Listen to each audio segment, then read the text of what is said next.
Okay, Nasai Minasan. Today we are gonna talk about Geats Extra Kamen Rider Geyser. I am really glad that I chose to watch this before watching Yamato Awakening, because this episode of Geats Extra is not only a sequel to the main series and not only an origin story for Niramu, but it is also a prequel to Yamato Awakening itself. So really subarashi episode.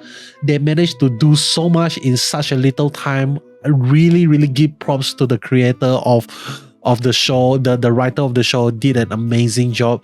But in this episode, we learned a few things. Okay, so we're just gonna go through them one after another. So stay with me, bear with me. If you need to grab yourself a popcorn, if you need to open up the comment section, blast your opinion in it, just go ahead and do that. But firstly, we need to talk about is the future people death. Okay, so I think this is long speculated in the when we are actually watching Geats series back in 2023.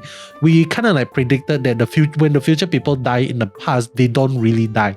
All that happened is that they went back to the past, okay? And they went back to the future. So nothing, like there's no real consequences to their death other than the fact that they can't actually go back to the past without the vision driver, without the Zillion driver itself, because the vision driver and the Zillion driver is what give them the ability to time travel, to travel back in time.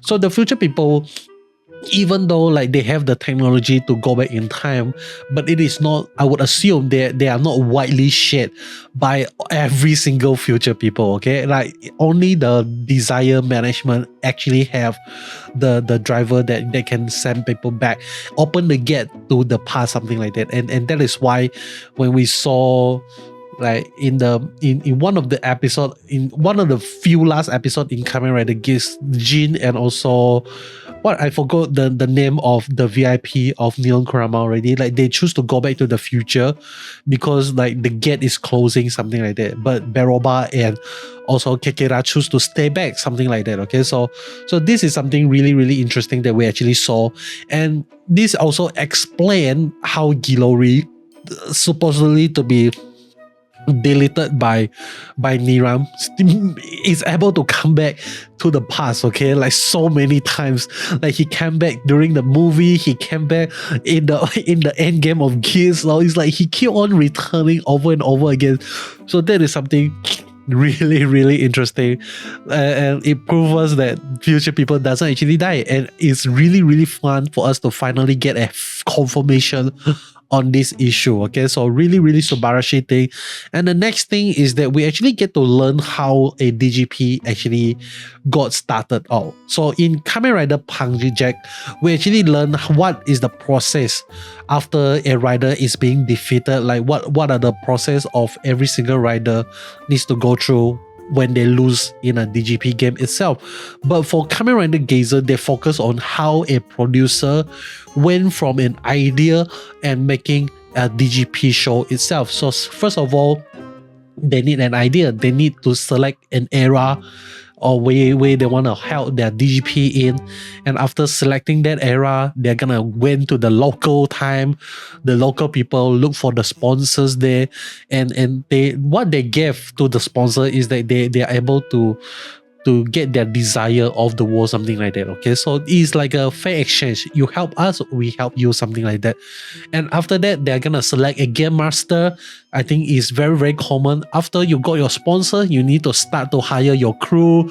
So that is when the game master actually ends. So when you got your game master, when they design their game, after they design their game, what you need next is gonna be the rider, the participants itself. So who are you gonna ask to for selecting the riders? Obviously, you're gonna go for the audience. You're gonna select what the audience would love to see on the show and put them on the show itself. Okay, so that is all the 4 steps in designing your own personal Desire Grand Prix. If you are interested in creating your own Desire Grand Prix, let me know in the comment section below. I don't know, man. I would really love to actually see as it's not if you really think about it, this Desire Grand Prix, if you take away the Kamen Rider aspect of it, it is basically like a reality TV show where the participants all came together and they play games of different rounds, and the winners at the end of the day takes the cake, okay, takes the cash prize, something like that. But in Kamen Rider Geats, idea is that they are able to get one of their wish be granted to them, something like that. So really Subarashi thing that we saw, and I'm really glad they actually go through the process of how a DGP is being started, even though like no one really asked for that information, but it's still great, okay, for us to actually get that information. And the next thing we learn is that Niramu is replacing Nemeru, okay? So, and the reason why Niramu is replacing Nemeru as the producer of DGP is because Suelu find out that Nemeru is actively trying to mutate the Yamato, make them stronger. And I'm not sure why Suelu is not happy with this. Like is Suelu not happy with the fact that he is not informed, or he is not happy in the fact that the Yamato is getting stronger? So this is two very different things, because I felt like what Suelu is really angry about and really unhappy about is the fact that Nemeru chose to not communicate this to Suelu, but did it on his own, like his own initiative, and that is what makes Suelu unhappy towards Nemeru itself. And so I felt like that is the real reason why Suelu chose to get rid of Nemeru instead of, you know, like being the fact that he's just like he's afraid of the Yamato, something like that. Because I really don't think Nemeru actually is afraid. Not Nemeru, Suelu is afraid of the Yamato, okay? So that is something really interesting that we actually get to see. But speaking of Nemeru, the veteran producer with the long-lasting navigator that was supposed to be the closest thing that he has throughout the years of designing the Desire Grand Prix, Miiru, he is, I mean, like, I'm really surprised, okay? Like, Nemeru is willing to just sacrifice Miiru to the Yamato to create the ultimate Yamato. But at the same time, it is not that surprising at all, because we actually get to see that the reason why Nemeru is so attached to the Yamato is because he is the creator of the Yamato itself, and Archimedo is only the gardener, the cultivator of the Yamato itself. He is not the creator. So that is something that I'm really surprised about, that Nemeru is the one that created Yamato. And all this while I have always thought that the origin of Yamato actually came from, like, they harvested an alien species in the future and just throw them in a game and call it a day. But I really did not expect that the Yamato was actually being designed by someone from the future itself, okay? So that is something really interesting that we actually get to see. What else can we talk about Nemeru before we move on, okay? So yeah, I don't think anything else, okay? But I'm really surprised Nemeru actually knew about the secret of the navigator. Like, how did he learn this, and how long he actually have this plan in mind? We are not sure, okay? Maybe he never actually have the desire to sacrifice Miiru, but it is because the house Suelu treated him like, just treat him like a trash dog. You are someone that die for your company. You give everything to your company, but your company just say like, oh, you're old right now, you're too expensive to keep around, I'm just gonna fire you and hire someone new, something like that. So that is how Nemeru felt, okay? So really Subarashi thing. But since we are talking about veteran, okay, so let us talk about another veteran next, and that is Miiru, okay? So Miiru, what do I think of her as a character? I think I love her. I think she is very bubbly. She is kind of like the girl that I would love to spend time with in real life, because she's bubbly and she's like always eating and she has a kind heart, okay? So that is something really Subarashi about Miiru, and she's the one that actually teaches Niramu to experience realism in the war that they actually goes to. Because when we actually saw Miiru and Niramu went to the Sengoku era, like just the two of them, we actually get to see Niramu is copying everything that Miiru does, and that is how Niramu actually learns to appreciate the local food, the local scenery, the local smell.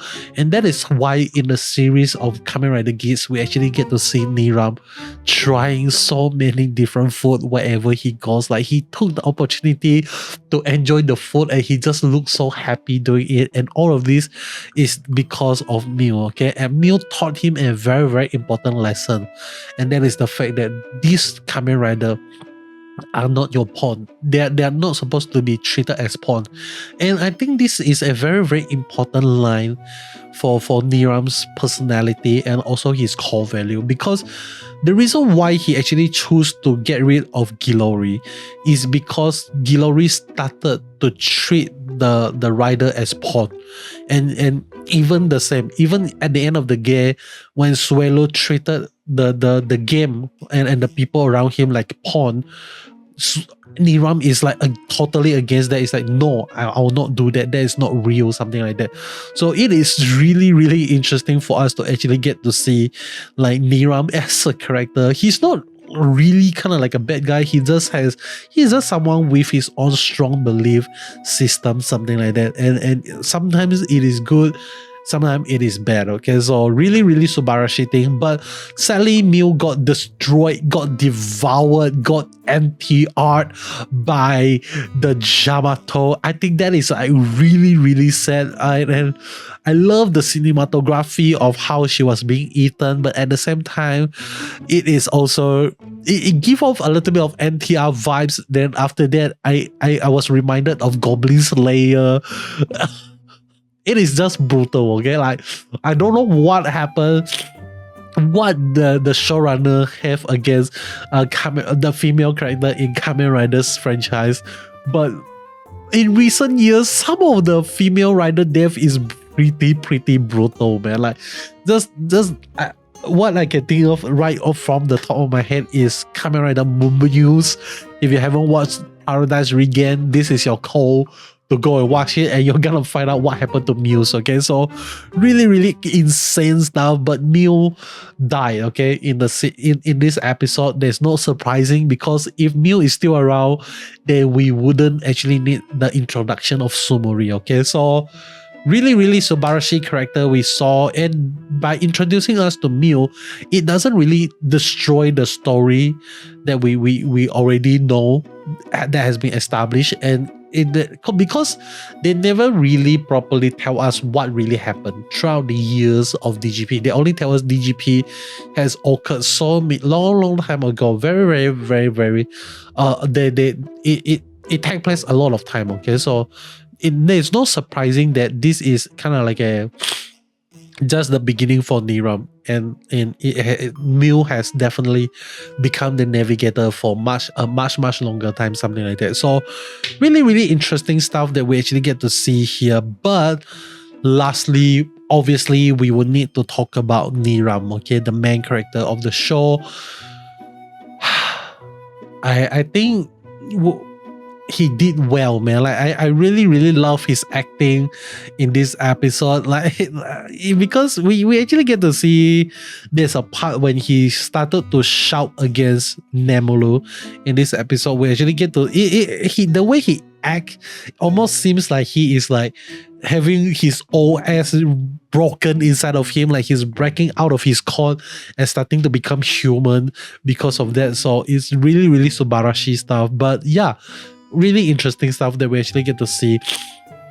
And a few things that I figure out in this episode, which is the true identity of the ugly camera, okay? So remember the ugly camera that all of us complain about? Turns out it is not actually a drone. It is not a GoPro, okay? So it turns out to be a 360 camera. And the reason why I know about this is because in this episode, we actually get to see it in action between the fight between Geyser Zero and Geyser itself. When they use the bars and also the dominate, I'm not sure, I forgot, delete, okay?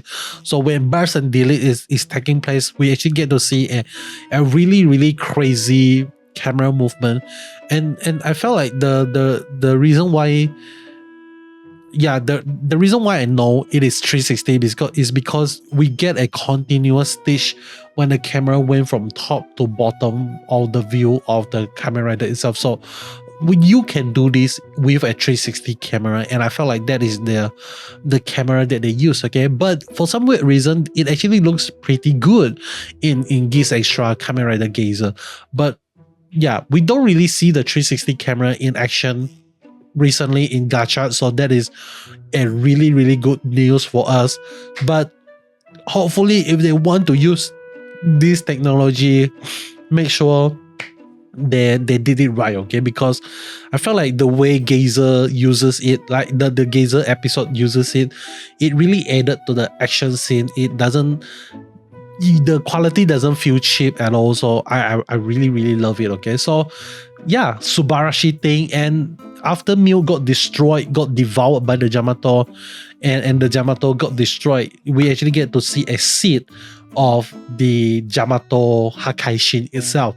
So that is how the story actually links towards the Yamato Awakening. Okay, so I'm really excited to watch Yamato Awakening right now. So right after I stop recording, I'm just gonna continue watching Yamato Awakening. I'm really excited for it. But a few questions. Okay, it's like if Geats exists in the future, why do they not know about Geats in the past? Okay, because when Jin got destroyed, got defeated, it's like, oh, I got deleted, something like that. Geats just like, you know, like walking out from nowhere, being cool and all those stuff. And then Niramu looks at him and open the gate to the past. It's like, it's up to you now, Geats. Change the future, something like that.